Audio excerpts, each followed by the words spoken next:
May ganon? Kim Chiu, inihahatid nga ba ni Paulo sa It's Showtime?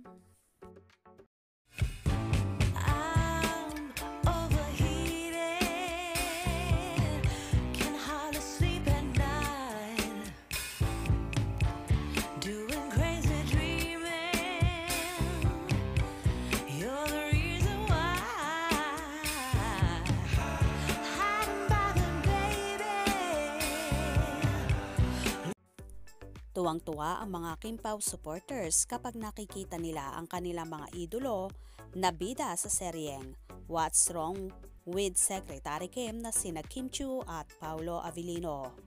Kakaibang karisma nga ang meron ang dalawa na kinagigilaywan ng kanilang mga tagahanga at mga manonood. At dahil nga naging successful ang una nilang pagtatambal sa serye nilang Linlang, kaya naman agad-agad ay nasundan ang kanilang proyekto kung saan silang gaganap sa mga karakter ni Vice Chairman Paulo Avellino at Secretary Kim Chiu.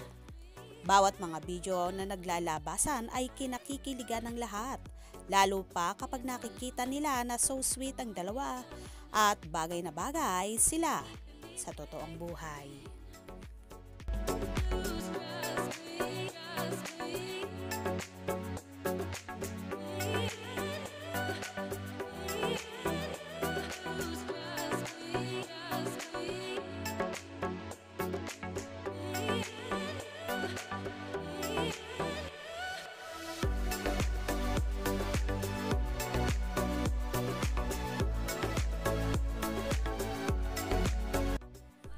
Samantala, sa mga kumalat na mga larawan kung saan pasakay ng car si Paulo, dito ay may kumakalat na chismis na inihahatid daw ni Paulo si Kimi sa afternoon show nito na It's Showtime. Posible nga bang totoo ito kaya gano'n na lang asarin or okrayin si Chinita Princess ng kanyang mga co-hosts sa naturang programa?